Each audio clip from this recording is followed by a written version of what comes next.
Alors, on est parachat Devarim. Alors, en fait, le sujet du cours, c'est bien entendu le 9 Av, la destruction du temple. Ouais. On va essayer de faire un lien avec la paracha, voir comment ça s'articule. C'est marqué Eléa Devarim Asher Diba Moshe. Voici les paroles qu'a dites Moshe. Elle colle Israël devant tout Israël. Be'ever Yarden, donc dans la région du Yarden, du Jourdain.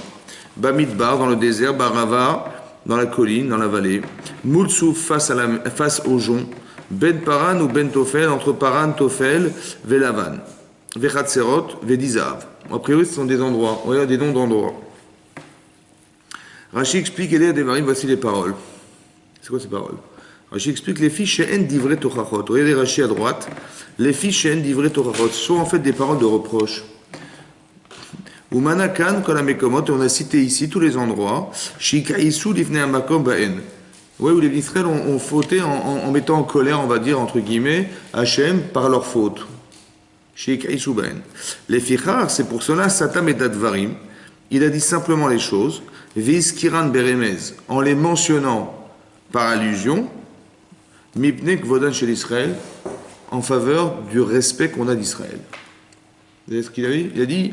Il a marqué des mots dans la Torah, des noms, mais qui sont en fait des allusions à des fautes. Mais pourquoi il n'a pas dit directement, vous êtes fauteur, voilà, il n'a pas directement dit ce qu'il pouvait reprocher au peuple d'Israël, il l'a dit en forme d'allusion, par respect pour le clan d'Israël. On a mis des allusions derrière, on n'a pas dit la faute, on a mis une allusion. Par exemple, c'est marqué dans la Torah, c'est marqué, Rashi explique, Bamidbar, dans le désert. C'est quoi dans le désert? Le Bamidbar, ils n'étaient pas dans le désert. Et là, Be'avot Moab, ils étaient dans les collines de Moab, dans les vallées de Moab. Il dit, Ma'ou Amidbar, c'est quoi désert? Et la Bishvil Mashi Chisou Bamidbar. Shamrou Miten Moutenu. Quand ils ont commencé à se plaindre de mourir de soif, ils ont dit, mais qu'on va mourir de soif dans le désert. Alors on a rappelé le désert pour rappeler la faute qu'ils ont eue de s'être plaints dans le désert. Oui. Ensuite c'est marqué Ba'arava, dans la colline. Bishvil Arava. Shechatou Biba'al Peor. Oui, parce que pourquoi c'est quoi Ba'arava, la colline? Parce qu'ils ont fauté avec les femmes de Péor. Ouais, le Baal Péor, c'était la débauche qu'ils ont eue avec la Vodazara de Baal Péor. Be'achitim, Ba'avot Moab. Ça s'est passé dans les collines de Moab. Donc Arava, ça rappelle, c'est une allusion à la colline de Moab. Ensuite, c'est marqué Moulsouf, face au jonc. She'em et Mirou Bayem Souf, lorsqu'ils se sont rebellés, ils ont renié Hachem dans la mer Rouge, Bevoam les Yamsouf en arrivant devant la mer Rouge, Be'amrou mais à Bibli et Gvarim et Mitzrim. Ils ont dit qu'il manquait des cercueils en Égypte lorsque les Égyptiens les ont pourchassés, ils sont retrouvés dans la mer Rouge. Ils ont dit qu'il manquait des cercueils en Égypte pour qu'on meure dans le désert. Voilà, ils n'ont pas eu confiance en Dieu et ça c'est rappelé, par les mots Yamsouf, la mer de Jon. Voilà. Il n'a pas dit vous êtes rebellés, vous n'avez pas eu confiance en Dieu, comment vous avez osé dire qu'il manquait des cercueils en Égypte, alors que vous auriez dû vous investir et entrer dans la mer, ou je sais pas, ou prier Dieu. Non, il n'aura pas fait de reproche. Il n'aura pas dit ce qui n'allait pas. Il a simplement fait une allusion en disant Yamsouf. Voilà, vous avez compris? Yamsouf. À vous de réfléchir. Mais tout ça par respect. Ensuite, c'est marqué Vechet Benosam et Yamsouf. Chez Neymar, Veimiru ala Yamsouf. C'est marqué que quand ils ont traversé la mer, ils avaient des idoles sur eux. Et même ça, ils ont osé faire. Et ça a été marqué dans Yamsouf, la mer Rouge. C'est mentionné dans la mer Rouge. Ensuite, c'est marqué Ben Paran ou Ben Tofel Velavan. Entre Paran, Tofel et Lavan. Il dit Amar Rabbi Yochanan, je lis Rashi. Chazanu al kol hamikra. On a retourné tous les versets de la Torah. Velo matzidu bakom sheshmo Tofel et Velavan. On n'a jamais trouvé un endroit qui s'appelait Tofel et Lavan. Alors, c'est quoi Tofel et Lavan mentionné dans la paracha? Et là, Ochichan ala dvarim shetaflu ala man sheu Lavan.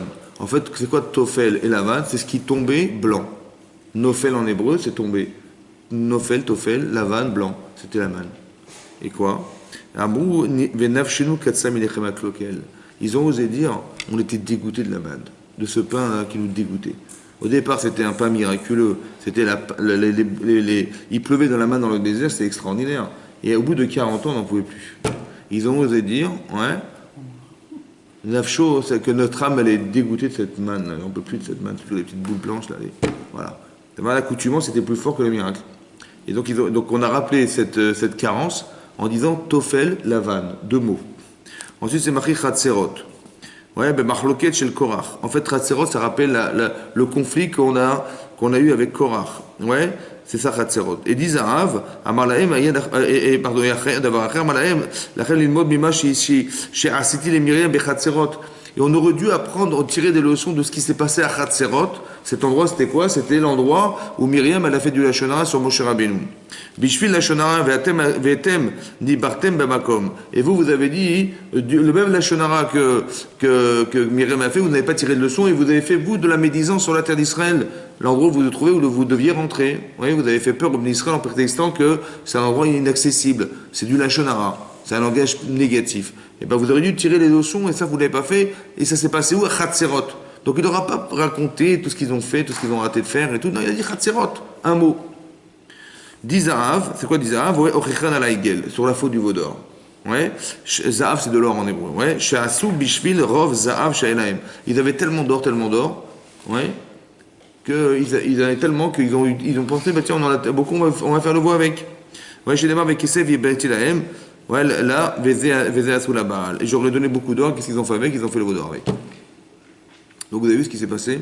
Il n'aura pas directement dit des reproches directs. Ça veut dire qu'il n'aura pas explicitement dit ce qu'ils avaient à ce qu'on pouvait leur reprocher. Il leur a dit des mots qui faisaient allusion à des fautes parce que par kavod. Ouais, mipnek vodan chez l'Israël. Ici, regardez dans le texte de la Torah, c'est marqué un peu plus tard. Et tournez la page. Regardez, page 996. On tourne la page. C'est marqué Vaï Barbaim Shana. On était au bout des 40 ans du désert. Be'aste Eser Shana. Chodesh, pardon. Le 11e mois. Be'echad la Chodesh du premier jour. Donc, c'est quoi le 11e mois de l'année? C'est quel mois, le 11e mois de l'année? Si ça commence en Nissan et qu'il y a 12 mois dans l'année, donc le 11e mois, c'est le mois qui précède Nissan. C'est quel mois de l'année qui précède Nissan? Le mois de Hadar. Et on est le premier jour du mois de Hadar. Il est mort quel jour, Moshe Rabbeinu? Vous savez? Le 7 Hadar. Ça veut dire qu'on est 6 jours avant sa mort. Ça va? Et là, il leur a dit ces choses-là 6 jours avant de mourir. Mais est-ce que Moshe Rabbeinu, il pouvait se permettre de dire, lui qui était Moshe Rabbeinu, le roi d'Israël et le prophète le plus extraordinaire, il pouvait leur dire ce qu'il pensait? On aurait accepté ce qu'il aurait dit? Oui.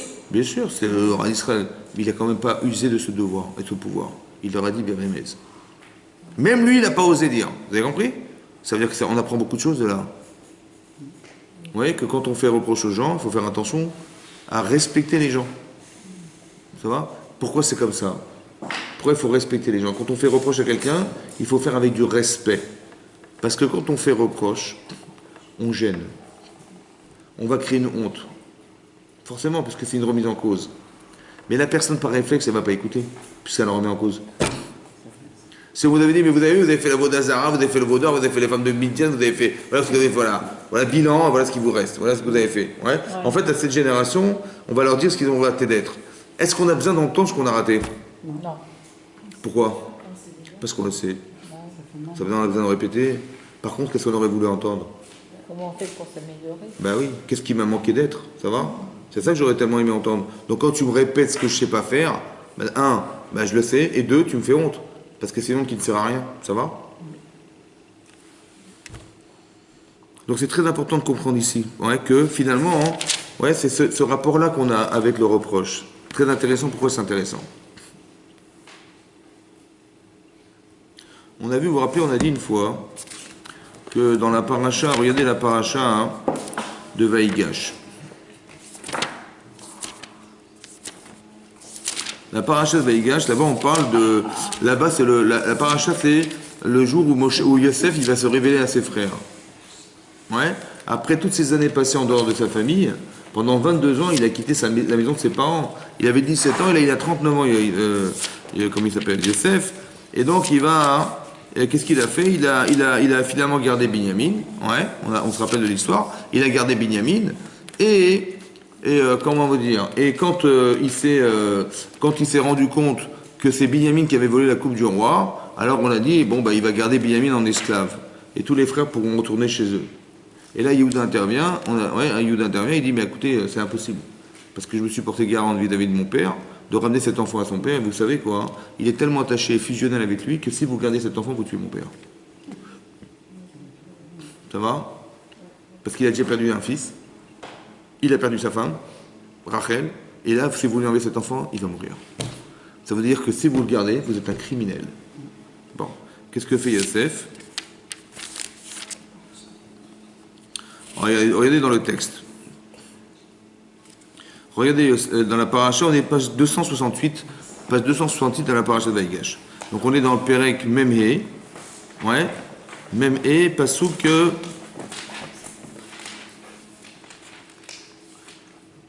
Pasuk Aleph. Pasuk Aleph. C'est marqué Velo Yachol Yosef Leitapek. Il n'a pas pu Yosef se retenir. Lechol Anitzavim Alav, devant tous les gens qui se trouvaient devant lui. Vaikra, il a fait appeler. Vayotziu Kol Ish Me'alai. Il a fait dire, sortez tous les gens qui sont présents devant moi. Velo Amad Ishito, et personne n'était présent. Beit Vada Yosef Elechav, lorsqu'il s'est fait connaître, Yosef à ses frères. Vaïten et Kolo Bebechi, il a levé la voix en pleurant. Vaishmeu Mitzraim, ont entendu les Égyptiens. Vaishma Bet Paro, et ça s'est entendu aussi dans la maison de Paro, dans le royaume de Pharaon. Vayomer et Yosef Elechav, il a dit Yosef à ses frères, Ani Yosef, c'est moi Yosef. Aod Abichai, mon père est vivant. Ça veut dire que tu m'as dit quoi? Que si je gardais ton frère, je tuais ton père. Oui, c'est ça que tu m'as dit, oui. Ah bon, mais c'est moi Yosef. C'est toi qui m'as vendu. C'est toi qui m'as vendu. T'as pas pensé que tu pouvais tuer mon père en sachant que mon père était attaché très fortement à moi, tu savais ou pas? Tu as compris ce qu'il a fait? Il a fait juger Yehuda d'une situation qui était la sienne. Il a jugé que cette situation était criminelle. Parce que c'est vrai que de séparer son fils de son père, c'est criminel, dans la situation où se trouvait Yaakov. Et Yosef, il a réussi à faire il a créé la même situation que celle qu'il avait vécue, et il a fait juger Yehuda que la situation était criminelle. Il dit, si tu as jugé qu'elle est criminelle, sache que tu es un criminel, parce que tu m'as vendu. Ça va? Et donc c'est marqué, Velo yachlu echav la anototo. N'ont pas pu ses frères répondre. Kiniv alumi panav. Ils étaient épouvantés devant lui. Ça veut dire quoi? Ça veut dire que quand ils ont vu que c'était Yosef, ils ont compris que l'interprétation qu'ils avaient faite du rêve était fausse. Ils ont cru que c'était roi d'Israël. Ils ont cru que c'était roi d'Israël, c'était roi d'Égypte. C'est-à-dire qu'ils l'ont vendu esclave, séparé de ses parents, et son père il a porté un deuil pendant 22 ans. Pourquoi finalement? Pour rien. Ça veut dire pour rien. Comme ça, c'était baba. Rachid dit que Nivalou, ils ont été épouvantés à cause de la honte. Ils ont eu honte. Parce que c'est une fausse interprétation, ils se sont rendus compte de leur rêve. C'est catastrophique. Vous avez compris? Son père, il a porté un deuil pour rien. Et lui, il a dû souffrir le fait d'avoir été séparé de ses parents par toutes les épreuves qu'il a dû subir pendant toutes ces années. Pourquoi? Finalement, pour rien. Ça va? Pour rien. Veni valumi palav. Mais c'est marqué, ils n'ont pas pu répondre parce qu'ils étaient épouvantés. Pourquoi on a besoin de nous dire qu'ils n'ont pas pu répondre? Hein? Pourquoi écrire dans le texte de la Torah qu'ils n'ont pas pu répondre? Hein? Ben voilà, ils étaient surpris. Évidemment, quand on est bouche bée devant, qu'est-ce qu'on va dire? On peut rien dire. C'était nécessaire de l'écrire. Hein? C'était nécessaire de l'écrire? Non. Et s'ils avaient pu répondre? Hein? Et s'ils avaient pu répondre, alors qu'est-ce qu'on aurait perdu? Hein? Ça veut dire qu'ils n'ont rien compris. C'est vrai, mais qu'est-ce qu'on aurait perdu? Il fallait pas qu'ils puissent répondre. On a l'impression qu'il fallait pas qu'ils puissent répondre. Veni valu mipana velo yachlu la toto. Pourquoi s'il avait pu répondre, qu'est-ce qui serait passé?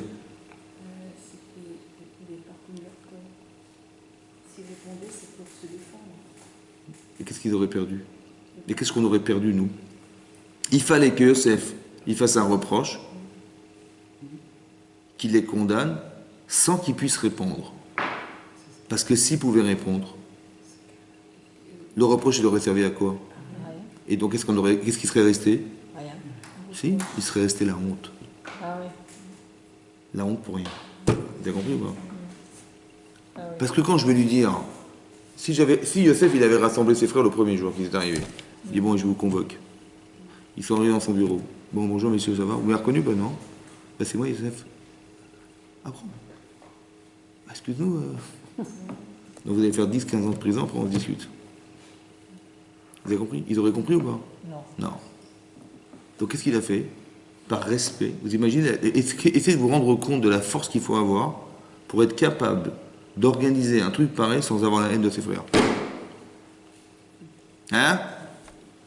Maintenant, il l'a fait juger d'une situation. Mais alors, si ils avaient dit, par exemple, vous faites un reproche à quelqu'un, Il dit, t'as vu comment tu parles, t'as vu comment tu te comportes, c'est pas joli ce que tu fais.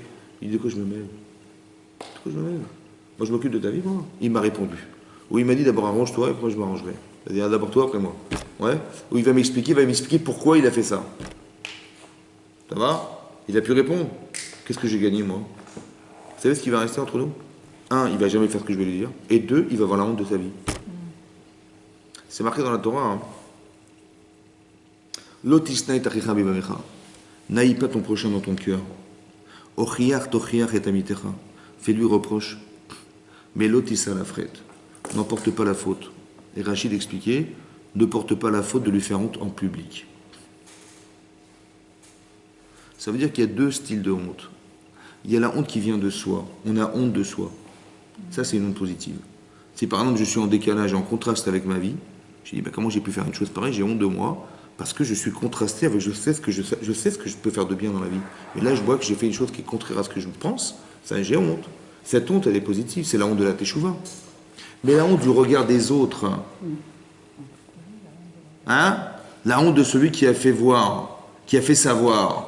Quand j'ai dit en public, j'ai dit, je vais lui faire la honte de sa vie, comme ça il va faire une chouva de folie celui-là. Hein, et en public, comme ça je lui fais la honte. Ouais, je dis, bah alors ça va, t'as vu, ça t'a boosté, hein, t'as vu comment, devant tout le monde j'ai dit, hein, t'es content maintenant, hein, t'as vu tes erreurs, t'as vu ce que tu fais dans la vie, t'as vu, et je lui ai fait honte dans la rue. Devant tout le monde. Qu'est-ce qui va se passer? Le type, il va jamais accepter une chose pareille. Parce que je lui ai fait honte. Ça veut dire que la honte négative, la honte du regard des autres, la honte qui dérange. Mais évidemment que quelqu'un, quand on lui fait un reproche, il a honte. Évidemment qu'il va se protéger de ça, parce qu'il ne va jamais accepter une chose pareille. Donc comment je vais lui faire accepter? Vous avez compris? C'est contraire à la relation que j'ai à lui. Parce que quand je vais lui dire, je vais lui faire un reproche, évidemment que il va se protéger de ce qu'on lui fait dire. Par réflexe, il va refuser d'entendre, évidemment, c'est comme ça. Alors, comment je vais faire pour lui faire accepter? Il y a deux façons. Soit je lui fais juger la situation, c'est lui qui l'a dit. Moi, j'ai rien dit, c'est lui qui l'a dit. Je fais comme Youssef. Je dis, qu'est-ce que tu penses dans une situation comme ça, qu'est-ce que tu en penses? Il me dit, ah, c'est grave, hein. Je dis, c'est toi. Donc il me dit, tu ne peux pas renier, ça va? Ou bien je fais kavod. Je respecte les gens. Comme ici, vous avez vu, Moshe Rabbeinu tel qu'il est, l'homme qu'il est, il a fait une allusion. Il a dit Paran, Tofel, Dizaav. Vas-y, on va comprendre tout. Mais comme il n'a pas dit ce qu'il m'a reproché, il m'a respecté, je l'écoute. Ce qui réconcilie la personne avec soi-même, c'est le respect qu'on lui donne. Et dès qu'on respecte la personne, il n'y a pas de raison qu'elle refuse d'entendre. Vous avez compris ce qui se passe? C'est très intéressant. Hein. Parce que pourquoi c'est intéressant? Parce que quand on fait reproche à quelqu'un, est-ce que le but, c'est de lui dire la vérité? Je vais juste dire la vérité. Voilà ce que je te reproche, voilà ce que tu es, voilà, t'es nul, t'es machin. Voilà, ben, c'est la vérité. Parce que c'est vrai, c'est la vérité. Est-ce que le but, c'est de lui dire la vérité? Ou le but, c'est de lui faire atteindre la vérité? Est-ce que le but, c'est de lui faire atteindre la vérité? Ou le but, c'est de lui dire la vérité? Je lui dis la vérité, après débrouille-toi avec maintenant. Atteindre la vérité. Vous avez compris ou pas? Il y a des gens, ils vont dire, mais écoute, mais tu te rends pas compte, tu dors ou quoi? Tu rêves? Mais regarde ce que tu fais, qu'est-ce que tu vas? Donc je te dis la vérité, je vois que tu dors. Mais le but, c'est pas de lui dire la vérité. Le but, c'est de lui faire atteindre la vérité. Si tu penses que c'est vrai, mais comment tu vas faire? Comment tu vas faire? Parce que manifestement, c'est paradoxal, parce que quand tu vas lui dire la vérité, ça va le vexer, quand ça va le vexer, il va pas t'écouter. Alors comment tu vas faire? Est-ce que tu as ce problème de lui faire accepter la vérité? Est-ce que tu as ce problème quand tu parles à ton mari, quand tu parles à ta femme, quand tu parles à des gens, à des amis? Est-ce que tu as ce problème de dire, mais comment je vais lui dire? C'est un problème chez toi, ça, ou pas? Est-ce que tu as un problème où tu dis, mais non, mais moi j'ai aucun problème, je lui dis la vérité, mais je me débarrasse. Puisque j'en souffre. Et à cause de lui, je vais lui dire la vérité. Et comme ça, il est bien. Je lui dis, c'est bon, tranquille. C'est assourd. Parce qu'il va te dire, mais de quoi je me mets? Est-ce que je te pose des problèmes, moi? Est-ce que je m'occupe de toi? Il a pu répondre, mais c'est une catastrophe. Parce que s'il a répondu, c'est qu'il a échappé. Faut pas qu'il réponde. Il faut qu'il dise, oui, tu as raison. Ah, comment je vais faire? Kavod. Vous avez compris? Il faut honorer les gens. Mais c'est parce que j'honore les gens que je me préoccupe de leur bien-être. C'est parce que j'aime les gens que je ne sais pas comment je vais faire. Mais si j'aime pas les gens, Moi, je me débarrasse de... Je dis, ben voilà, débrouille-toi, là, ouais, ton problème. T'as compris? Faire attention. Le kavod. Il faut respecter ça qui est marqué ici. Ça va? Ça veut dire que ce qui est marqué dans la paracha, c'est très important. Même combien c'est important? Combien c'est important? Alors regardez Rachid dans la paracha ici, là. C'est marqué comme ça. Il n'a pas pu se retenir. Yosef n'a pas pu se retenir. Oui? Devant tous les gens qui se trouvaient présents devant lui. Et Rachid expliquait, regardez, Rachid, on est page 268, donc je suis dans le 45e chapitre, premier verset. Ça va? Velo Yachol, en bas dans Rachid, c'est la dernière ligne de Rachid, à droite. Vous avez trouvé? C'est marqué Velo Yachol, Yosef l'itapek lechol hanitzavim. Il n'a pas pu, Yosef, se retenir devant tous les gens qui se trouvaient présents. Lo haya yachol isvol. Rachid explique qu'il n'a pas pu supporter. Shehayu mitzraim nitzavim alav. Que les Égyptiens se trouvent présents là. Veshomaim, et que ces gens-là écoutent. She'echav mitbaishim. Lorsque ses frères auront honte. Beodionaim, lorsqu'il va se faire connaître. Quand il va se faire connaître, il va avoir honte. Il a dit, je veux que personne soit présent pour justement éviter la honte du regard des autres. Il dit, tout le monde se sauve. Je veux personne ici. Et donc tout le monde est sorti, et là il s'est dévoilé, il a été reconnu. Ça va? Vous savez ce que dit le Midrash Rabbah ici? Quand il a dit aux gens de sortir, il a risqué sa vie. Ah oui, parce qu'ils auraient pu le poignarder. Ils auraient pu le tuer direct. Ah oui. Pourquoi il a pris ce risque? À cause de quoi il a pris ce risque? Pour pas leur mettre en arrière. Vous avez vu ce qui est marqué là? Ça veut dire qu'il a préféré mourir. Mais vous savez ce que ça veut dire pour Yosef préférer mourir? Ça veut dire que tout ce que Yosef il a subi, hein, mais tout ça dans le but d'arriver à leur faire teshuva.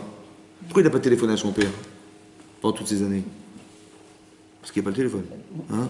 Pourquoi il n'a pas fait savoir à son père qu'il est en Égypte? Parce que s'il avait su son père, qu'est-ce qu'il aurait dit? Il dit retourne à la maison. Mais il avait cette mission de leur faire teshuva à ses frères, sur la haine gratuite. Ouais ou pas? C'est pour ça qu'il est resté. Il a subi cette souffrance. Et il a fait subir à son père cette souffrance. Et tout ça pourquoi? Ben pour leur faire teshuva. Et là, il a pris le risque.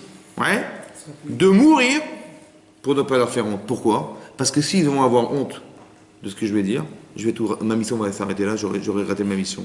Et bien je suis prêt à mourir pour la réussir. Parce que s'ils vont être présents et qu'au final ils auront eu honte, j'aurais gâché cette relation, j'aurais gâché ma mission qui est celle de leur faire teshuva. Parce qu'au final ils auront eu honte, c'est pas ça que je voulais. Je voulais pas leur faire honte, je voulais qu'ils aient honte. De même, pas leur faire honte. Vous avez compris la différence? Il a préféré mourir que de faire honte à son prochain. C'est énorme ce qui est marqué là. Pourquoi? Parce que le but, c'est pas de dire. Le but, c'est pas de faire savoir. Le but, c'est pas de dire la vérité. Le but, c'est d'arranger. Or, si moi, je vais dire quelque chose qui va pas permettre à la personne de s'arranger, à quoi ça sert de parler? C'est un peu comme du lachon hara, c'est un peu de la médisance. Parce que je lui dis un truc qui sert à rien, quoi. Je lui dis, tu vois, tu fais ça, ça va pas du tout. Il me dit de quoi je me mêle. Finalement, j'ai dit pour rien, quoi. Donc, en fait, je l'ai fait pire. Vous savez pourquoi? Parce qu'au départ, il n'y a que lui qui le savait. Maintenant que je l'ai fait savoir, je l'ai fait savoir. Mais c'est qu'entre nous deux, hein, je l'ai fait savoir. Mais à quoi ça a servi? Puisqu'au final, il ne va pas l'accepter. Vous comprenez comme c'est subtil? Ouais. Faites attention. Parce que le but, c'est d'arranger les gens. Le but, c'est d'arranger les gens. Le but, c'est pas de leur dire leurs défauts. C'est pour ça que même Moshe Rabbeinu, il ne s'est pas permis de dire le défaut. Il a dit Dizaav, il a dit Tofel, Aravot. Il a dit des mots, voilà, des mots, des allusions. Mais c'est une forme de respect, ça, vous avez compris? Parce qu'il sait pertinemment, Moshe Rabbeinu, que s'il va dire la vérité, il va blesser les gens, et blesser les gens, ils ne vont jamais écouter. Ou bien ils vont l'accepter, mais pas de force, de force. Et on ne fait pas de tchouva de force, on ne se remet pas en question de force.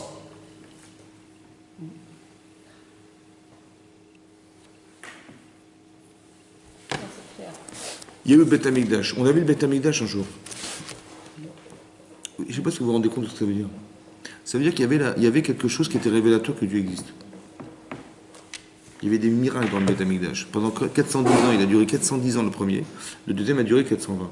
C'est-à-dire 830 ans, on était sûr que Dieu existe. On ne peut pas être raté, c'est pas possible. Tu rentres au Beth Amikdash, tu vois les miracles, impossible. La Shrina, le Kohen Gadol, 830 ans, c'est énorme, hein? 830 ans. Mais ça, on l'a perdu. Qui c'est qui a détruit le premier Beth Amikdash? Le premier Beth Amikdash, il a été détruit par qui? Hein? Nabuchodonosor. qui était l'empereur de Perse. Et le deuxième, par les Romains, par Titus, qui était un des gouverneurs de l'armée romaine. Ça, c'est marqué dans les livres d'histoire. Dans les livres d'histoire, vous verrez que c'est Nabuchodonosor qui a détruit le Beth Amikdash, numéro 1, et c'était Titus qui a détruit le numéro 2. Dans la Gemara, dans Yuma Daftet, c'est marqué que c'est à cause de 3 avérotes essentiellement. 3 fautes. Avodazara. Il y a eu une pratique d'Avodazara d'idolâtrie. Gilou Yarayot, l'adultère. Shfichut Damim, le crime. Ça, c'est le premier Beth Amikdash. Le deuxième Beth Amikdash, Sinat Chinam, la haine gratuite. Pas la haine. Pas la haine. La haine gratuite. La haine gratuite. Ça veut dire, il m'a rien fait. Hein. C'est juste parce que cette différence me dérange. Il a plus que moi, il est plus intelligent que moi, il est plus beau que moi, plus belle que moi, plus... ça me dérange. Moi, je dis, pourquoi ça me fait de l'ombre? Alors, je haïs la personne pour la différence. C'est gratuit. Haine gratuite. Ça détruit le Beth Amikdash. Donc, c'est qui a détruit le Beth Amikdash? C'est Titus? Ou c'est la haine gratuite? Je comprends pas. Hein? C'est la haine gratuite. Mais non, comment ça Mais marche? ça, c'est. Attendez, quand vous voyez l'histoire, quand vous voyez, il y a eu la guerre, on a été assiégés par les Romains, on a bien vu que c'était Titus qui a détruit le Beth Amikdash. Un jour, on a bien vu que c'était Nebuchadnezzar qui a détruit le Beth Amikdash, on a bien vu, ça, on n'est pas aveugle. Mais les Khamim, ils ont une autre vision, eux. Non, elle est là, la haine gratuite. Non, c'est la faute qui nous tue, en fait. C'est la faute qui nous tue. Mais comment ça s'entend, ça? Hein? Ça veut dire que qu'est-ce qu'on apprend de là? C'est quoi la Vodazara? C'est quoi l'idolâtrie? C'est quoi l'adultère? C'est quoi le crime, le vol? C'est quoi tout ça? Bah, la Vodazara, l'idolâtrie, c'est quoi? Bah, c'est de s'approprier un Dieu. Pourquoi faire? Pourquoi c'est moi qui vais choisir Dieu? Mais Dieu il existe déjà. Pourquoi je vais me faire une petite statuette et machin? Pourquoi c'est comme ça? Pourquoi je m'invente des dieux, moi? Mais pourquoi je m'invente un Dieu? Ben voilà, il existe. A priori, il y a un Dieu sur la tête. Pourquoi je vais l'inventer? Pourquoi j'ai besoin de l'inventer? Ouais, parce qu'il y a Pour se permettre les écarts. Exactement. Ça veut dire pour atteindre son niveau d'indépendance, c'est moi qui décide. Ça va? J'ai atteint un niveau d'indépendance où je ne suis assujetti à personne. Il n'y a personne. Vous avez compris? Donc c'est moi qui m'invente des dieux. Ok? Je suis tellement indépendant que je prends la femme de l'autre. Je suis tellement indépendant que je tue l'autre. Ça va?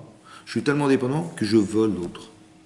Donc ça veut dire que quelque part, ces 3 avérotes, c'est quoi? C'est concentré sur l'idée que c'est nous qui décidons. C'est nous qui dirigeons. Ça va? L'autre n'a aucune existence individuelle et personnelle. Elle est assujettie à ma conception. Ça, vous savez ça détruit le monde. La conception d'exister par soi-même sans avoir besoin des autres. Autant que la haine gratuite. C'est quoi la haine gratuite?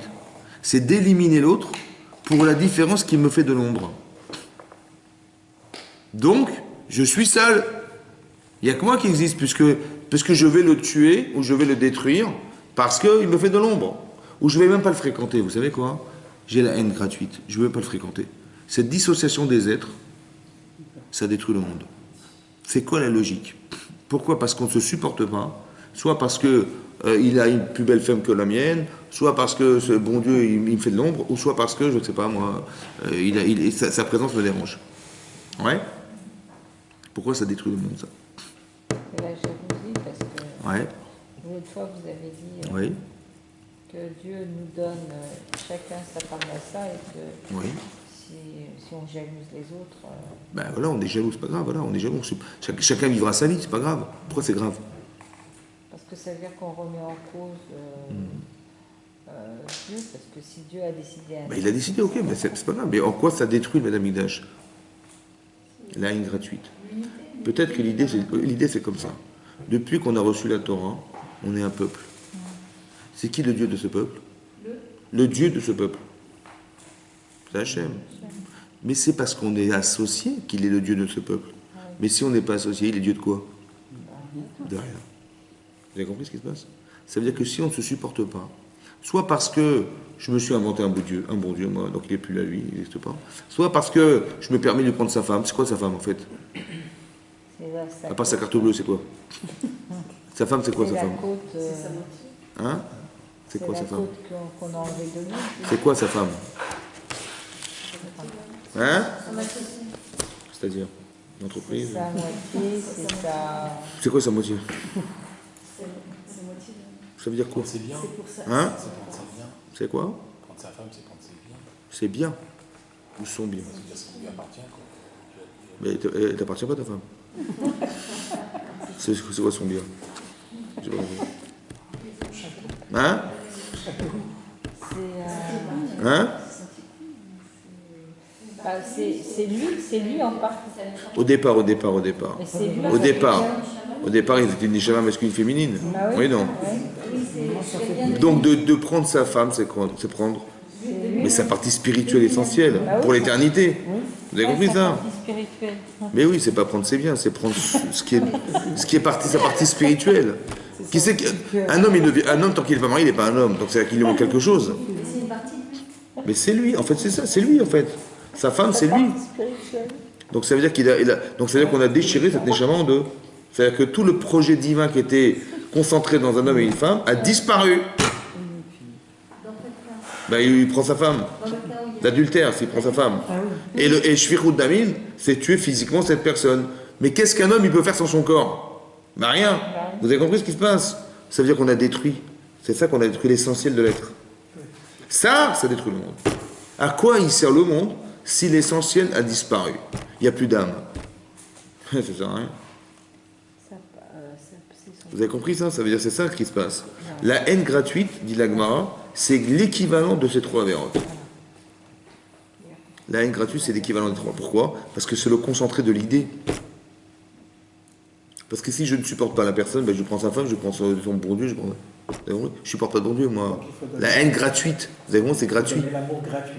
Oui, mais ça veut dire que c'est ça qui détruit. Vous avez compris? C'est ça qui coupe le lien. Où est-ce qu'elle est née, cette haine gratuite? Bah, C'est au début c'est les autres. Hein. Il est où le clan Israël? Il est d'où le clan Israël? Le clan Israël, il est né de qui? Le clan Israël, il est né de qui? Bah, Adam. Du Yaakov Avinu. Le clan Israël. On est des enfants d'Israël. C'est qui Israël? Yaakov. C'est qui ces enfants? Ben, c'est les 12 enfants. Oui, non? Oui, d'accord. C'est eux la source ou pas? Ah oui. Qu'est-ce qui s'est passé entre eux? Il y a un petit problème. Ah bah oui. Bon, qu'est-ce qu'il a fait Yosef? Ben, Yosef, un jour, il a dit à son père, tu sais papa, voilà tes enfants ce qu'ils font. Il a fait du lachonara sur ses frères. Un. Deux, papa il a offert un cadeau. Il a créé la différence, qu'ils n'ont pas supporté parce qu'ils ont dit, lui, il aime cet enfant plus que nous, on ne peut plus le voir. Trois, il a raconté ses rêves. Ouais. Et il a dit, vous savez quoi, vous allez vous prosterner à moi. Ben, donc ils ont dit, celui-là, ça va pas. C'était un rachat. Mais c'était gratuit. Qu'est-ce qu'il a fait? Il a fait du blabla. Ouais, il a raconté de la shonara. Est-ce qu'il méritait de mourir? Non. Mais ils ont décidé de l'éliminer parce que manifestement, il a créé un schisme. Parce qu'il a dit, vous allez vous prosterner à moi. Mais c'est pas possible, puisque Yehuda est censé être le roi d'Israël. Donc tu voulais créer deux mondes dans le clan Israël, c'est pas possible. Il vaut mieux t'éliminer, légitimement, que de te conserver et créer la fracture dans le clan Israël, c'est pas possible. Le problème, c'est une interprétation. Ils ont cru qu'il avait voulu dire un roi d'Israël. C'est ça que le problème. Mais au départ, la source, elle est quoi? C'est la sinatrinam. Quand Yosef, il a essayé de faire tout ce qu'il a pu faire, c'était dans quel but? Il a amené là-bas, il leur a mis une pression de fou. Au début, il leur a dit, vous êtes des meraglim. C'est quoi des meraglim? Vous êtes des espions. Il a dit, vous êtes des espions. Il a fait une allusion, en fait. Quelle allusion? Il a dit, vous êtes des espions. Parce que pourquoi vous êtes venus par des portes différentes? Mais qu'est-ce qu'il a voulu faire en disant ça? Hein? Vous êtes des espions. Vous espionnez chez les autres. Il a espéré que le mot espion, ce soit une allusion à leur erreur. Hein? Quelle allusion? Parce que je ne sais plus pourquoi il a fait ça. Parce qu'il savait que ses frères, ils avaient des Haïrat Shamaïm. Et il savait que ses frères, ils allaient comprendre que tout ce qui leur arrive vient d'Hachem. Il a joué le rôle d'Hachem. Il a dit, voilà, je vais leur dire qu'ils sont des espions. Et ils vont sûrement comprendre qu'ils ont espionné quelque chose. Ils ont espionné quoi? Vous pouvez expliquer espion? Espion, ça veut dire comme ça. Sur un jeu d'échecs, il y a des espions. Non, je rigole. Il y a des pions. Non, un espion, c'est un monsieur qui fait partie d'un pays et qui a été envoyé dans un autre pays discrètement pour aller chercher des informations et les renvoyer dans le pays où il se trouve. Tu vois? C'est ça un espion. T'as compris? Maintenant, un jour, Youssef, il a raconté ses rêves. Il dit, un jour, j'ai rêvé, vous étiez des gerbes qui se prosternaient devant moi. Il dit, c'est quoi ce rêve-là? Quand nous, tu vas nous gouverner, tu vas nous gouverner, tu vas régner sur nous. Après, il a dit, mais j'ai fait un autre rêve, vous savez, c'est un autre rêve. Vous étiez des étoiles, il y avait même le soleil et la lune, il y avait donc son père, sa mère, et eux, c'était des étoiles. Et tout ça, ça se prosternait devant moi. C'est quoi? Ils sont vraiment en colère. Et là, ils ont décidé de vendre Youssef. Mais qu'est-ce qu'ils ont fait en vérité? Essayez de comprendre. Est-ce qu'ils n'ont pas espionné ses rêves? Ouais, ils sont rentrés. Hein? Ils sont rentrés dans ses rêves, ils ont été espionnés, ils ont renvoyé l'information, ils ont dit, alors qu'est-ce que vous en pensez? Ils ont été. Mais c'est de l'espionnage, ça. Donc il a dit que peut-être que vous n'êtes pas reproché d'être des espions. Hein? Il a peut-être espéré que par le mot espion, ils allaient faire des chouvas. Ça a marché ou pas? Non. C'est pour ça qu'il a pris Binyamin. Il était obligé de recréer la situation qui était la sienne à travers Binyamin. Et là, ça a fonctionné. Ça a fonctionné ou pas? Ils ont fait chouva? Veni valum ipanav. Ils étaient épouvantés devant lui. Ils ont fait une chouva forte. Regardez, ouvrez la paracha de Vaïgash. Ouvrez. Donc il faut faire la même chose à la personne pour. Attendez. Alors peut-être, mais il faut lui faire. Faut pas lui dire le reproche. Il faut lui faire juger le reproche. Alors regardez. Alors vous allez comprendre maintenant. Regardez. Ouvrez la page 270. Donc là, je suis toujours dans le 45e chapitre. C'est après qu'il soit révélé à ses frères, hein, oui, c'est marqué comme ça. Vaïpol, regardez Pasuk Yud Dalet, le 14e verset du paragraphe. 14e verset. C'est marqué Vaïpol ad Savaré Binyamin. Il est tombé sur le cou de Binyamin. Arrive son frère, Vaïef, et il a pleuré. On parle de Yosef qui tombe sur le cou de Binyamin et il pleure. Ou Binyamin, Bacha al Samarav. Et Binyamin, il a pleuré sur le cou de son frère Yosef. Voilà ce qui est marqué dans la Torah. Pourquoi ils ont pleuré? Hein? Ils ne sont pas retrouvés, ils ne sont pas revus pendant 22 ans, c'est énorme. Ah, oui. Ouais. Donc ils sont languis. Et là, il a retrouvé son frère. Pas son demi-frère, son frère. Ils sont issus de la même mère et du même père. C'était son frère. Oui? On pourrait croire que le pshat, il est le sens littéral, c'est d'expliquer, ils se sont tellement languis pendant 22 ans, cette retrouvaille est extraordinaire. Donc ils ont pleuré de se retrouver. Regardez Rashi. Le Rashi se trouve, c'est l'avant-dernière ligne du paragraphe à droite. Vaïpol ad Savaré Binyamin Achi Vaïevk. Al Shne Migdashot. Sur les deux Betamigdash. Chez Atid Liot Bechelko Shel Binyamin. Qui plus tard sera dans la part de Binyamin. Vous savez qu'on a divisé la terre en 12, la terre d'Israël. Et chacun, il avait un territoire. Dans quel territoire on a construit le Betamigdash? Dans le territoire de Binyamin. Et là, il a vu Shne Migdashot, chez Atidid Liot Bechelko Shel Binyamin, Vesofan Licharev. Et qu'en fin de compte, ils vont être détruits. Qui c'est qui voit ça? Sur le coup de Binyamin, c'est Yosef qui tombe sur le coup de Binyamin et qui voit, il voit quoi en prophétie? Les deux Betamigdash détruits.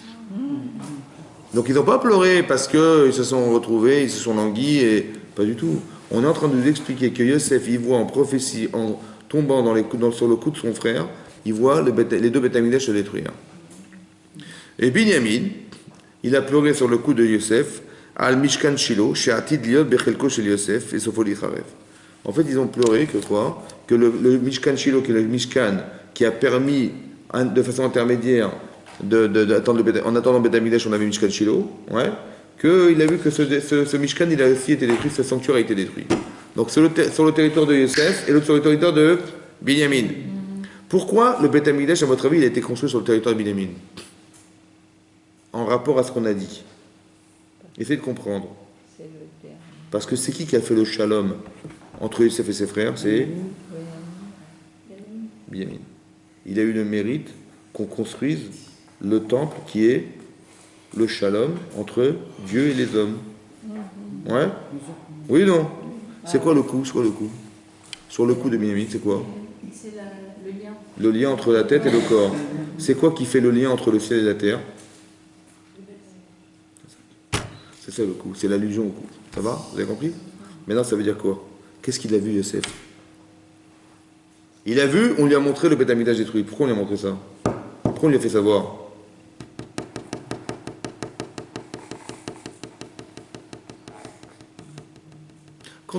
Quand les frères de Yosef, ils ont décidé de vendre Yosef, c'était légitime. Pourquoi c'était, on va dire, halachique.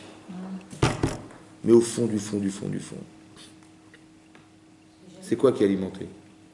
On va dire inconsciemment. La jalousie. La sinatrinam.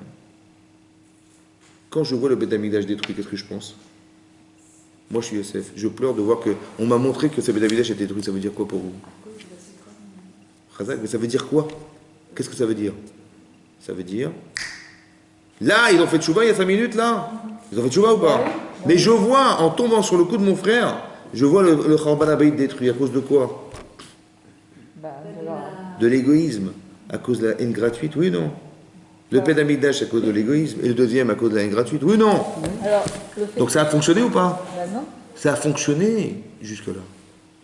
C'est-à-dire que la teshuva qu'ils ont faite, qui est de la concentration de toute l'Israël, elle a fonctionné jusqu'à Chorban Abayit Sheni. Après, on est retombé dans les travers. Ça veut dire qu'il est resté quelque chose? Il est résidu, il est resté quelque chose de la haine gratuite? Il est resté ou pas? Évidemment. Jusqu'à quand? Jusqu'à aujourd'hui. Jusqu'à aujourd'hui. C'est ça qu'il a eu. C'est pour ça qu'il a pleuré. Il a pleuré que tout ce qu'il a fait, ça a marché jusque-là. Est-ce que vous comprenez ce que ça veut dire, ça? Qu'est-ce que vous avez compris là-dedans? C'est un travail de tous les jours. Ça veut dire qu'ils ont fait teshuva. Peut-être ça veut dire, écoutez bien, que l'intensité de la teshuva que vous portez en vous, elle va durer combien de temps? Toute notre vie. La vôtre? Mais vos enfants, vos petits-enfants, Voilà, machin. c'est ça devrait Ça va durer ou pas? Bah oui. Mais ça dépend de l'intensité que vous avez mis dedans. Vous avez vu que l'intensité qu'il a réussi à mettre dans la teshuva de ses frères, elle a duré jusqu'à Chorban Beit Sheni. Mais ça veut dire que c'est un enseignement très important. Ça veut dire que l'intensité que vous mettez dans vos actes et dans vos sentiments, c'est ça qui va perdurer.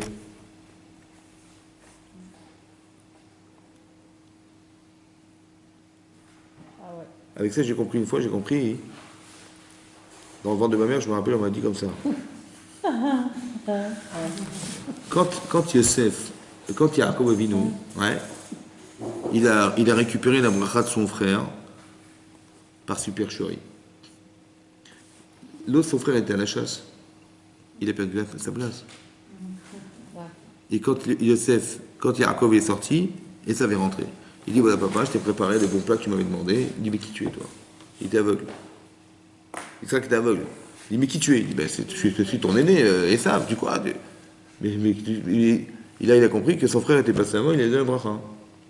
Et là, c'est marqué, va Isaac, il a crié Esav, Zaaka, un cri, Gedola, grand, ou Mara, amer, Ad Meod. Ad Meod.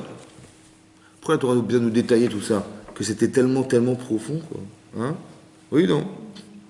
Vaïza, Zeaka, Gedola, Ubarad Meod. Il a crié, mais d'une puissance. Et pourquoi ce détail? Pourquoi nous dire qu'il a crié tellement fort et que c'était tellement amer?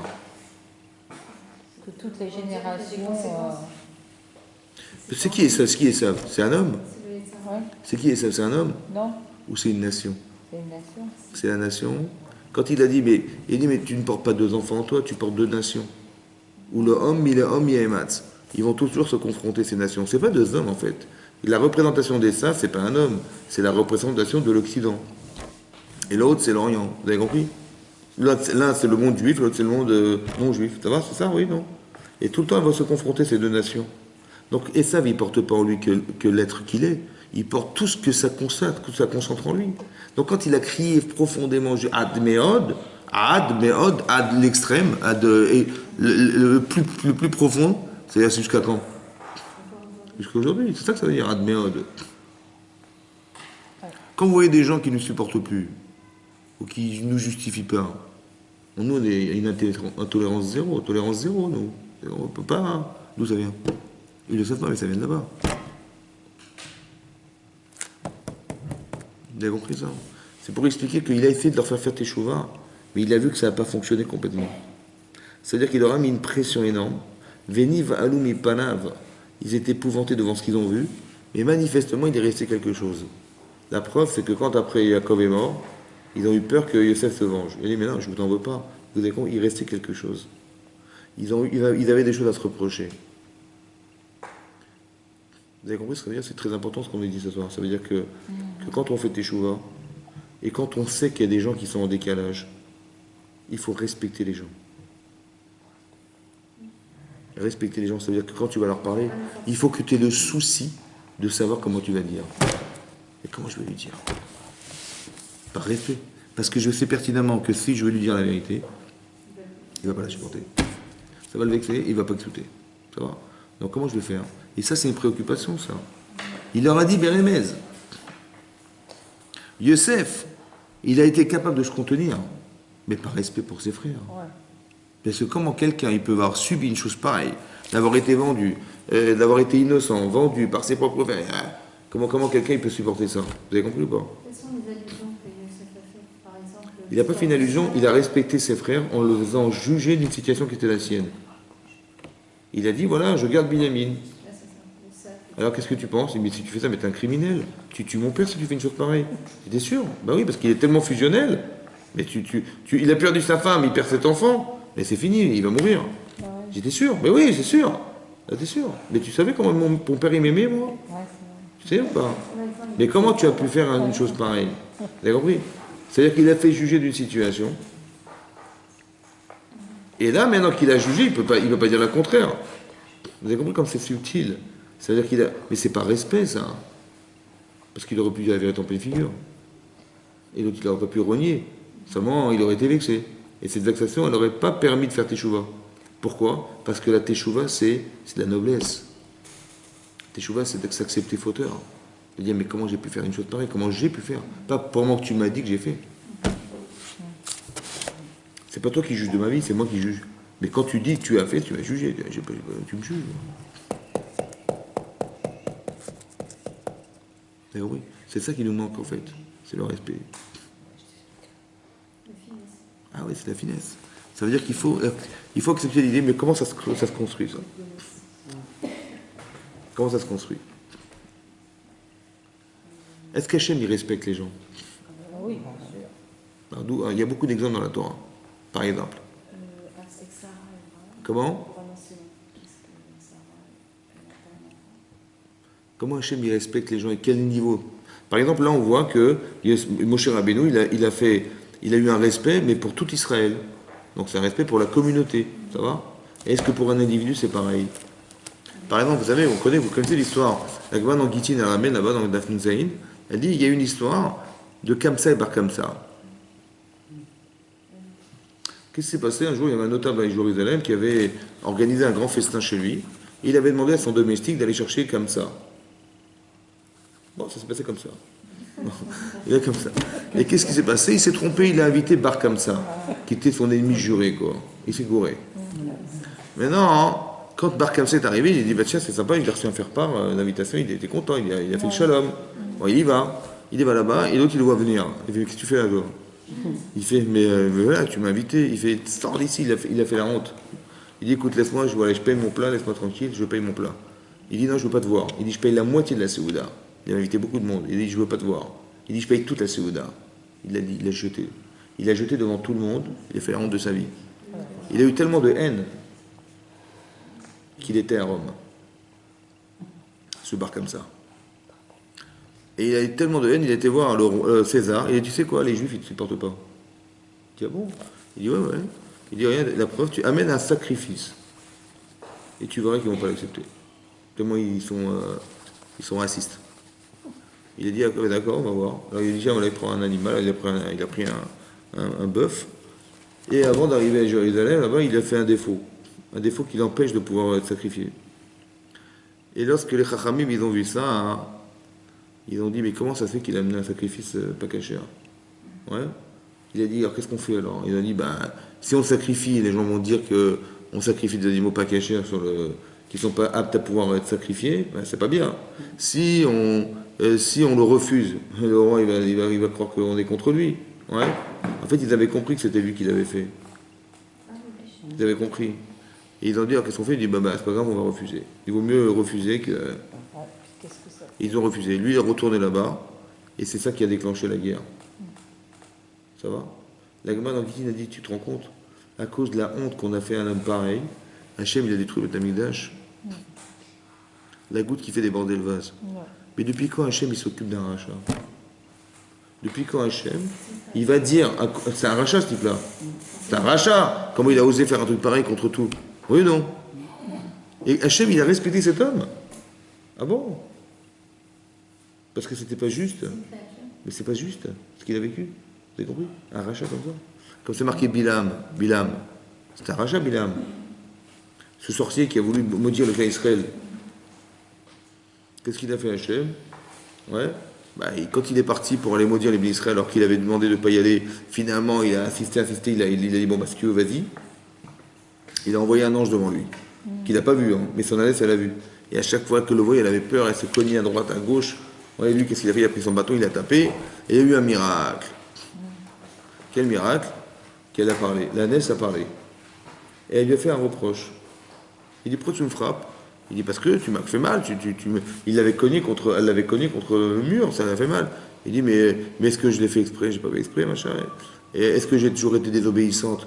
Il dit mais tu sais bien que je suis ta femme. Parce que le jour je te porte sur mon dos et la nuit, voilà ce qu'elle lui a fait un truc comme ça, ouais. Elle a dit voilà ce que comme ça la Gemara elle raconte, ouais. Et donc il a eu la honte de sa vie devant tous les ministres de Midian. Il a eu la honte de sa vie. Elle lui a fait un reproche devant tout le monde. Qu'est-ce qu'il a fait Hachem? Dit Rashi, cette ânesse, elle est morte. Le lendemain, elle est morte. Pourquoi? Parce que si on avait vu cette ânesse vivante, on aurait dit, tiens, c'est l'ânesse de Bilam.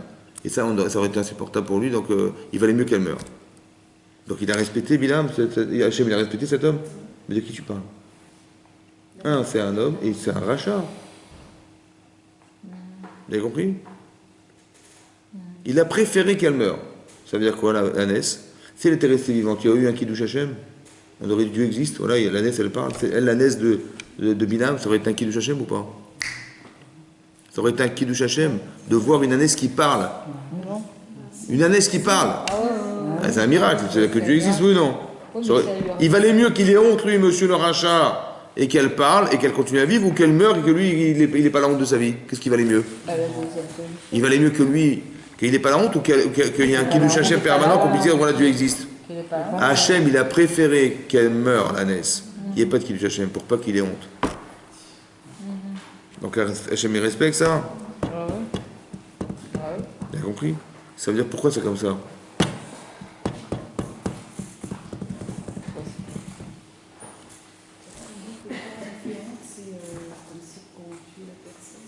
C'est vrai. Mais pourquoi il y avait un Kiddush Hashem? Est-ce qu'on s'occupe de ces gens-là? Un type, il va me dire que l'Israël. On dit Bilam, il n'a pas part de bon futur. Hein? Qu'est-ce qu'on apprend de là? Qu'est-ce que vous apprenez de là? C'est intéressant. Qu'est-ce qu'on apprend de là? Est-ce que c'est pas pour dire que Hachem, à tout moment, nous donne la possibilité de faire tchouva et... Oui, c'est vrai. Mais un respect aussi grand, d'honorer un homme pareil, comme ça, comment il était respecté quand même, non? Hachem, il ne supporte pas qu'on fasse honte aux gens. Ouais. Le Beth Amikdash s'est détruit à cause de ça. Même Bilam, son rachat, on a expliqué une fois comme ça. C'est comme ça qu'il faut réfléchir. Un rachat n'existe pas. C'est ce qu'il pense qu'il y a un rachat. Mais est-ce que lui, il a un rachat? Bilham, il a un potentiel ou pas? L'okam be Israël que Moshe Od. Il n'y aura pas un homme qui s'obtiendra en Israël comme Moshe Rabbeinu. C'est-à-dire qu'il n'y aura pas en Israël quelqu'un aussi prophète que Moshe. En Israël ou dans le monde? Dans le monde. Marqué en Israël. Ça veut dire que quoi? Pourquoi il va rentrer dans le monde? Parce qu'ailleurs, il y en aura un. C'est Bilam. Il a un potentiel ou pas? Ah, mais qu'est-ce qu'il a fait avec? Qu'est-ce qu'il a fait avec? Il a fait du mal. Mais est-ce qu'il est mal? Ou il a pensé mal? Alors ça veut dire qu'au fond il y a quelque chose de bien ou pas? C'est comme ça que je dois réfléchir. Ça n'existe pas un rachat. C'est la pensée qui est rachat. Mais lui il n'est pas rachat. Je respecte l'être. Je dis simplement, malheureusement, il y a un problème. Donc qu'est-ce que je dois faire? Moi je dois jeter la personne ou je dois réparer la personne? Réparer la personne. Donc comment je vais faire pour le réparer? Comment je vais le faire, lui faire comprendre qu'il s'est trompé? Comment je vais faire? Vous avez compris ou pas? Comment je vais changer son esprit? C'est ça mon problème. Quand je fais un reproche à quelqu'un, je dois m'arranger. Comment je vais faire pour qu'il comprenne ce que je vais dire? Ou qu'il va accepter ce que je vais dire? C'est ça mon problème. Ouais. Mais ça ne peut pas se faire lorsqu'on fait mal aux gens. Ça peut se faire que lorsqu'on respecte les gens. Donc quand Hachem il montre ça, il nous montre l'esprit dans lequel il existe lui et comment il respecte les gens pour arriver à ce que les gens changent. Mais si on arrivait à faire ça, est-ce qu'on n'aurait pas reconstruit le Beth Amikdash depuis longtemps déjà? Est-ce qu'on n'est pas dans l'exploitation, quelque part, du reproche, en disant, tu vois, je suis mieux que toi, et je vais te dire la vérité, je suis plus vrai que toi, je peux... Même quand on fait des reproches à des gens, c'est possible qu'on le passe dans l'intérêt de soi, et pas forcément dans l'intérêt de l'autre. Parce que ça m'énerve de te voir comme ça. Mais ça veut dire quoi, ça t'énerve? Ça veut dire quoi, tu supportes pas? Mais oui, c'est ça que ça veut dire. D'accord? On ne le fait pas pour l'autre. Ou je vais te dire la vérité. Tu sais quoi? T'es nul. Je vais te dire la vérité, ouais, tu t'en es pas rendu compte. Mais j'ai pas besoin d'entendre cette vérité, moi, elle m'intéresse pas cette vérité. C'est une vérité qui nous tue. C'est une vérité qui nous détruit. Même Hachem, il n'a pas fait ça. Vous avez compris ce que je veux dire? Même Moshe Rabbeinu, il a fait un remez. Parce qu'on sait qu'on a un amour propre. On le sait. À quoi ça sert? Vous avez compris pas? Et là, il s'est pas réfléchi. Ouais. On sait pourquoi le Beth Amikdash a été détruit. C'est parce qu'on n'a pas respecté les autres. Parce qu'on n'a jamais été deux, en fait. On a toujours pensé seul. Quand quelqu'un fait Avodah Zarah, il est tout seul. Quand quelqu'un il fait Shfichut Damim, il tue les gens, il est seul. Quand quelqu'un il prend la femme de l'autre, il est seul. Il ne se rend pas compte de la souffrance qu'il organise. Quand les frères de Yosef ont vendu Yosef, ils étaient seuls. Ils n'ont pas été sensibles à la souffrance qu'ils allaient organiser chez leur père. Ils avaient la souffrance qu'ils allaient organiser chez leurs frères. Vous avez compris? C'est très subtil. Ça veut dire que c'est ça qui nous détruit. Parce qu'on croit qu'on est seul. Alors qu'en vérité, on n'est pas seul. Que quand je vois quelqu'un qui n'est pas droit dans la Torah, on est Arevim Zelazé. On est garant les uns des autres. Arevim Zelazé, ça veut dire qu'on est garant. Un Arev en hébreu, c'est un garant. Mais les Arev en hébreu, ça veut dire mélanger. Arev, c'est garanti. C'est une garantie. Une Arevut, c'est une garantie. Mais les Arev, c'est mélanger. Et Arev, ça veut dire aussi agréable. Ve'arev na Hashem Elokeinu. Ouais. Quand on les brachot de la tfila le matin, quand on dit les brachot du matin, on prie à Hashem que la Torah soit agréable. Ve'arev na Hashem Elokeinu. C'est-à-dire que le mélange, il doit être agréable. Et le mélange, il doit faire qu'on est garant les uns des autres. Ça va? Garant les uns des autres, c'est qu'on est associés. Quand je vois quelqu'un qui ne va pas, je suis garant. Il a besoin de ma présence, il a besoin de mon conseil, il a besoin de moi, et ben je suis là. Ça va? Cette garantie de faire que Hachem, il attend de nous quelque chose. Comme si qu'on devait quelque part non pas souffrir de ce que fait l'autre, mais de souffrir de ce qu'Hachem souffre. Parce qu'Hachem, il souffre quand il voit que ça ne fonctionne pas. Vous croyez qu'il est content qu'il passe Beth Amikdash? Vous croyez qu'il est content qu'on ne soit pas associé à lui? Vous croyez qu'il est content quand on est complètement en dehors de la Torah? Ben non, évidemment que non. Et est-ce qu'on souffre cette souffrance? Est-ce qu'elle nous dérange cette souffrance? Est-ce que quand je vois quelqu'un qui est dans le désarroi, ça vous dérange ou pas? Mais oui, mais Hachem aussi, il est dans le désarroi.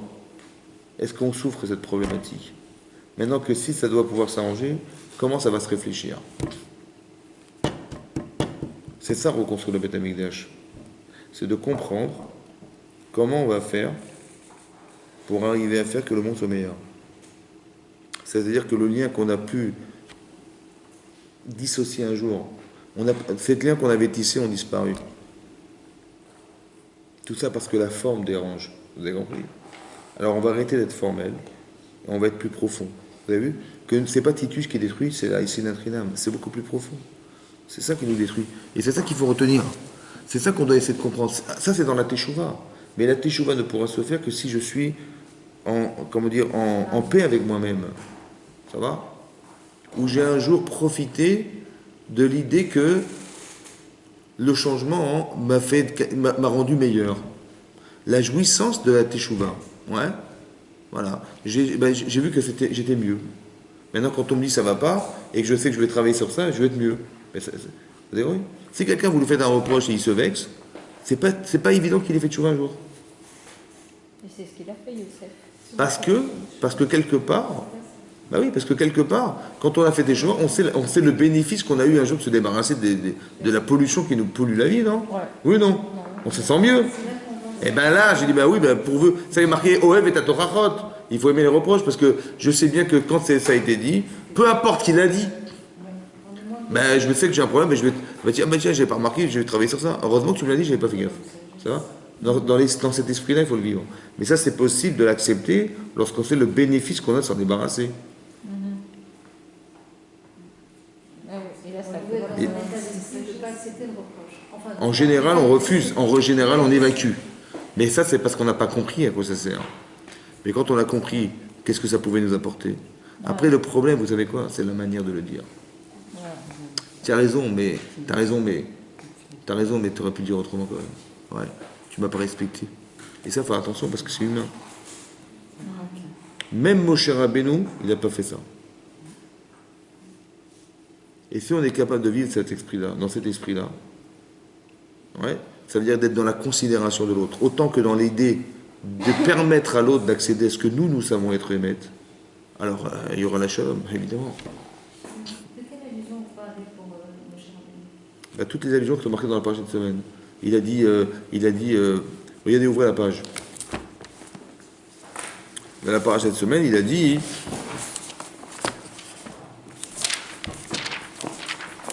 et de Kol Adevarim Haele, ouais, toutes ces paroles. Et les Adevarim, 994. Voici les paroles qu'a dites Moshe à tout Israël. Bever Yarden, Bamidbar, dans le désert. Dans le désert, on a fait une allusion, ouais, au fait de s'être plein dans le désert, de ne pas avoir d'eau. Barava, dans la vallée, c'était quand ils ont été avec les filles de Midian. Ils se sont corrompus avec les filles de Midian. Moulsouf, c'est sur la mer Rouge, où ils sont pleins de ne pas avoir. Ils ont dit, mais quoi, on va mourir dans le désert? Oui. Ben Paran, Ben Tofel. Paran, Tofel, dit Darav, ça fait Tofel et Lavan, c'était l'allusion à la manne, qui tombait blanche. Et Vechatserot, c'est le Lachonara qu'elle a fait Myriam, ils n'ont pas tiré d'enseignement. Et Dizav, c'est le Vaudor. Vous avez vu ce qu'il a fait? Il a dit Chatserot, Dizav. Ce sont que des allusions. Il n'a pas parlé de ce qu'ils ont raté d'être. Il a fait des allusions. À vous de. Je vous invite à comprendre. Je vous respecte. Je vous invite à réfléchir. On invite les gens à réfléchir. On dit pas, voilà, on dit pas le reproche. Parce que quand on fait le reproche, c'est ça qui est compliqué. Parce qu'on n'est pas sûr. On a peut-être fait pire, c'est ça que je vous explique. Parce que maintenant que c'est su, la personne, elle savait qu'elle était en faute. Mais maintenant que c'est su, c'est même entendu, c'est reconnu, c'est encore plus dur. Eh bien sûr. Parce que je sais que je suis fauteur. Et on sait que je suis fauteur. C'est encore pire. Donc ça ne va pas m'aider à changer. C'est pour ça qu'on utilise la Torah pour être une référence dans le rapport que j'ai à me voir dedans. Quand je me mets dans la peau de personnage, je dis, mais je suis à des millions de kilomètres. Ça va? Et là, la personne... Donc je vais faire un travail de logique, je vais faire un travail de compréhension, de comment... C'est quoi le but des shurim qu'on donne? C'est pas d'applaudir les Abraham, Sarah, Jacob. C'est dit, mais comment ils ont fait? Vous avez compris? Alors bien sûr qu'ils ont fait leur Dieu, mais il y a un mécanisme derrière, ça va? Comment Moshe Rabbeinu, comment Yosef, avec ses frères, il a pu garder son calme? Comment il a fait? Vous avez compris? Parce qu'il avait un objectif, celui de les réparer, de les aider. Donc il dit, puisque le but c'est d'aider, si j'ai de la haine, je n'y arriverai jamais. Donc il faut absolument... Vous avez compris? L'objectif était plus fort que le remords. Ce sont des mécanismes. Et c'est ça qu'il voulait. Il avait un objectif, c'est de leur faire teshuva. Pourquoi? Pas parce que c'est ses frères, parce que c'est toute l'Israël qui est concentrée dans ces gens-là. Et si on n'arrive pas à corriger ça, c'est une catastrophe, quoi. Vous avez compris?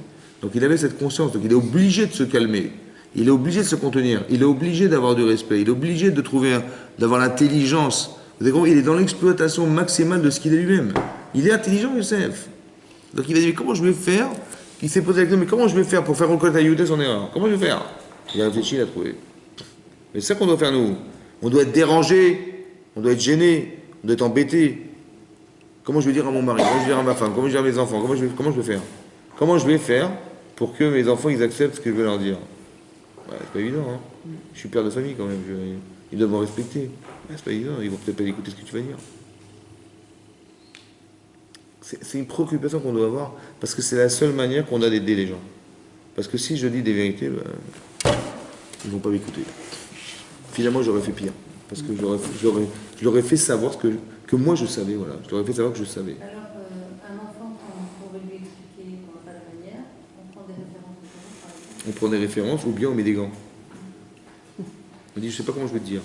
Je dis, bien quoi, de quoi tu parles? Bah, je sais pas, je suis très gêné, je suis très embêté, j'ai un truc à te dire, mais je sais pas comment je vais faire. Mais de quoi tu parles? Mais, écoute, non, mais laisse tomber, c'est pas grave. Non, mais c'est pas grave. Il me dit, de quoi tu parles? Bah, écoute, voilà. Ben oui, c'est différent que de dire des choses méchantes, quoi. C'est vrai que là, il a en face de lui des tzadikim. Hein? Il a en face de lui des tzadikim qui sont aptes à se remettre en question. Je ne pas comme ça. Mais c'est très subtil. Mais c'est pas grave. Encore une fois, il ne faut pas répondre c'était des tzadikim. Tu sais pourquoi? C'est pourquoi? C'est des tzadikim. Mais ça, faut pas dire ça. Il faut dire, faut comprendre des mécanismes. Parce que si vous dites des tzadikim, c'est la Torah, elle sert à rien. Elle me sert que ça, c'est des tzadikim. Mais chazak ou balo. C'est ça que j'ai dit. On n'est pas là pour applaudir les gens. On est là pour comprendre. Parce que à notre niveau, il y a quelque chose qui a un sens. On n'a pas en face de soi les tzadikim. Mais j'ai compris que ce qui dérange, c'est de parler du mal des gens. De leur rappeler qu'ils sont mal. Ça dérange. Donc quand je respecte les personnes, je lui dis, tu es un type superbe, dommage. Vous avez compris la différence? Tu dis, mais t'es nul. Non, t'es un type superbe, mais t'es un type superbe. Quel dommage que t'aies fait ça. Je dis, ah, mais comment, de quoi tu parles? Ouais, si t'avais enlevé ça, tu te rends compte, tu serais encore meilleur. Ah ouais. Je respecte la personne. Donc elle peut entendre ce que je lui dis. Mais si je lui dis la vérité, je lui fais croire que tout ce qu'il est, c'est ce que je lui ai dit. Mais il va jamais m'écouter. Il me dit, mais tu rigoles, mais je suis pas ça, moi. Mais c'est qu'un détail, mais ça ne fait rien. Vous avez compris ce qui va se passer? Il va en répondre. Dommage. Il faut comprendre des mécanismes, en fait. Humains, en fait. C'est ça qui est marqué là. Il a trouvé, il a compris comment fonctionne l'être humain. C'est ça qui est marqué dans la Torah. Et ça, il faut que tu le saches. C'est ça la Torah. C'est pas de la religion, c'est la logique. Il faut comprendre que c'est ça qui est marqué derrière. Et c'est ça que nous, on apprend. On apprend de quelque chose. Dorénavant, je saurai que je suis... Même Hachem, dans toute sa transparence, il nous fait vivre des situations de vie qui sont des reproches, en fait. Ou qui sont des solutions à des choses. Mais dans sa subtilité la plus grande. J'ai rencontré quelqu'un, on m'a téléphoné, on m'a vu, j'ai été confronté à une situation, comment je me débrouillais pour l'aider, et ben j'ai changé grâce à lui. Ou grâce à elle, j'ai changé. Mais il est où Hachem? Ben, il est transparent. Vous avez compris? Transparent. Une situation fait. Tu vois, il a pas dit, hey, allô? Ouais, c'est moi, ça va? T'as vu ce que tu fais? Bah, pardon, excuse-moi. En fait, s'il m'avait téléphoné, bien sûr que j'aurais écouté, mais ça n'aurait pas été moi. Ça aurait été celui qui a peur.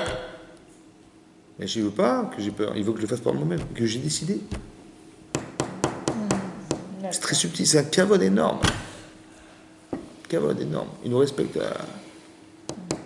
C'est comme ça qu'on doit s'inspirer de ça pour savoir que. Vous avez compris? Pour que le monde soit meilleur. Hazak.